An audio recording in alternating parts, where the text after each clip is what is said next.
Olá, seja bem-vindo ao canal da Paz. Quarta-feira, a semana prossegue, a semana anda, já estamos no meio da semana. Que bom podermos estar juntos mais uma vez para estudar a palavra de Deus, a verdadeira Constituição, a Constituição de Deus, a Constituição do universo.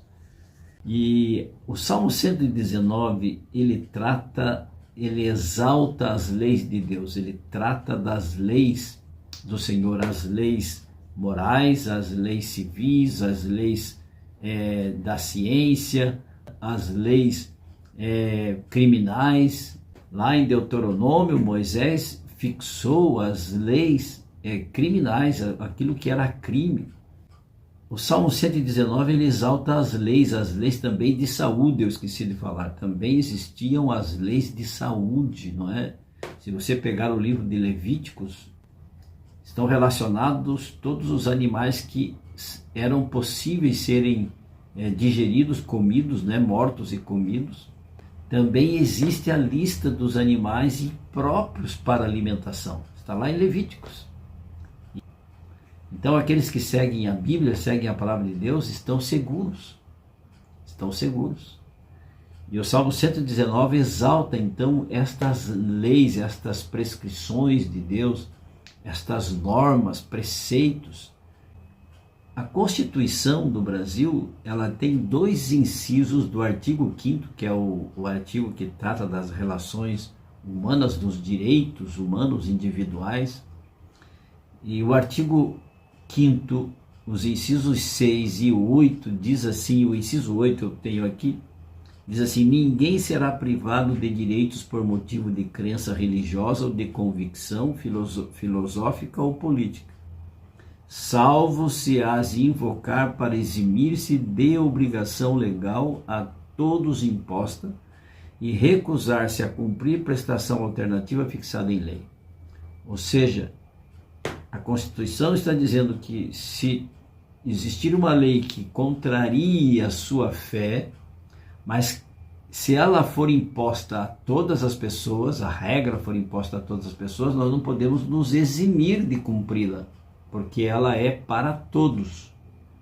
Então não pode haver exceção.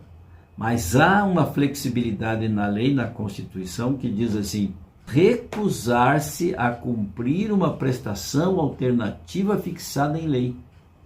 Então, se o Estado impor uma lei que contrarie, que ofenda, não é, que agrida a minha consciência de fé e verdade, minha fé religiosa, o Estado é obrigado a prestar um serviço alternativo.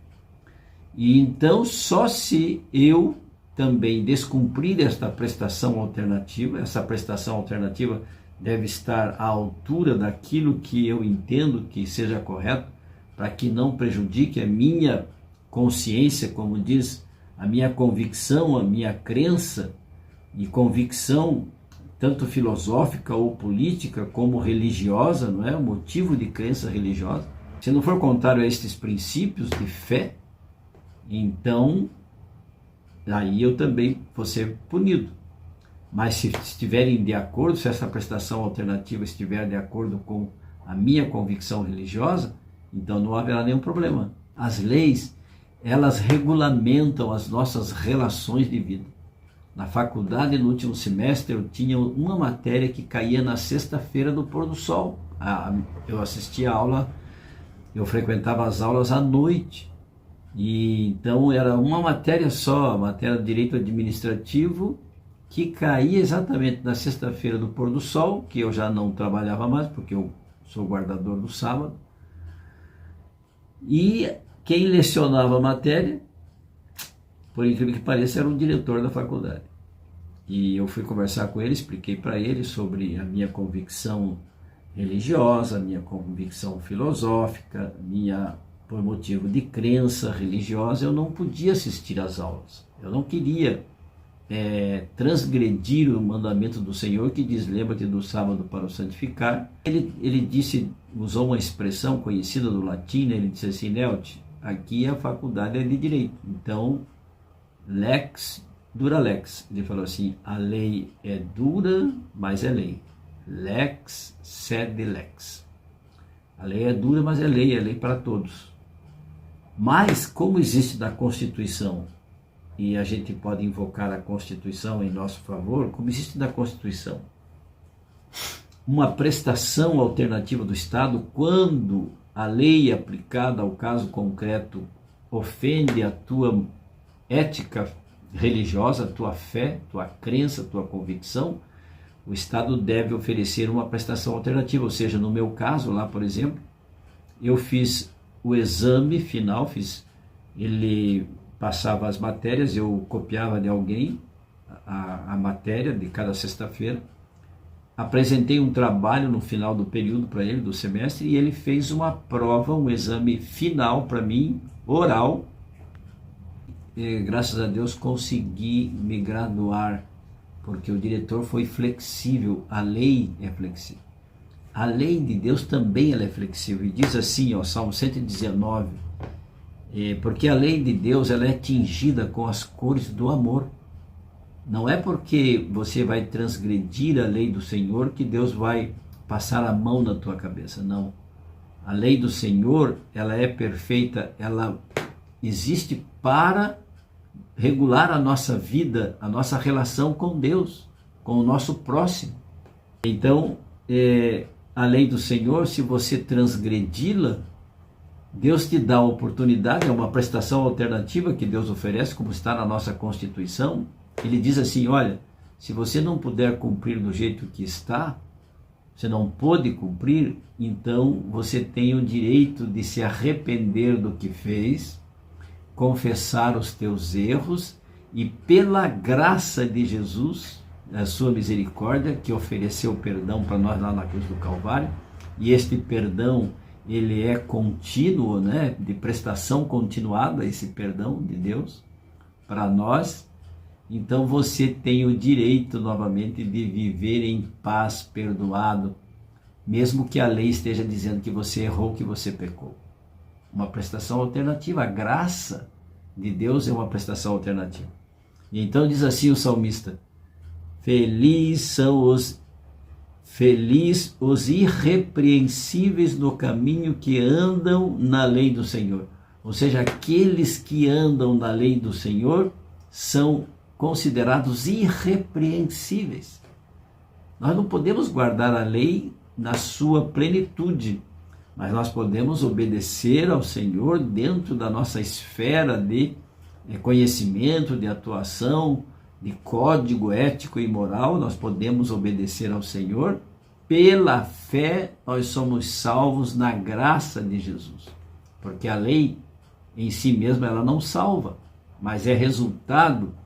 A obediência é resultado de uma relação que nós temos de amor e fé com Jesus Cristo, nosso Salvador. E então, a lei do Senhor é perfeita e restaura a alma. Como você está vivendo em relação à lei de Deus? Está você obedecendo os mandamentos do Senhor? Se você conscientemente transgredir as leis do Senhor, inclusive o sábado, que nós devemos guardar e observar, porque os 10 mandamentos, nos 10 mandamentos está lá incluído, cravado, o 4º mandamento, que é lembra-te do dia do sábado. Não adianta nós cumprirmos toda a lei e descumprirmos um mandamento, porque seremos culpados de todos. Nosso sofrimento e angústia não se compara com a dor e o sofrimento e a angústia que Jesus viveu e experimentou na cruz do Calvário por você e por mim. Vale a pena obedecer e aceitar a Jesus como nosso Senhor e Salvador, como aquele que estabeleceu normas, regras, preceitos e prescrições para a nossa felicidade. Feche os seus olhos, incline a sua fronte e vamos orar. Senhor meu Deus, como é bom entender a Tua palavra, como é bom andar nos Teus caminhos. O Senhor diz que aqueles que guardam a Sua palavra não se envergonharão do Senhor, não se envergonharão do Evangelho, como Paulo falou. pois é o poder de Cristo. O Evangelho é o poder de Cristo para a nossa salvação. Assim oramos, agradecidos em nome de Jesus, rogando a presença do Espírito Santo. Amém. E lembre-se, amigo, amiga, aquele que ouvir a palavra de Deus, este habitará seguro, em paz, tranquilo e sem temor. Fique com Deus. Amo vocês. Tchau, tchau.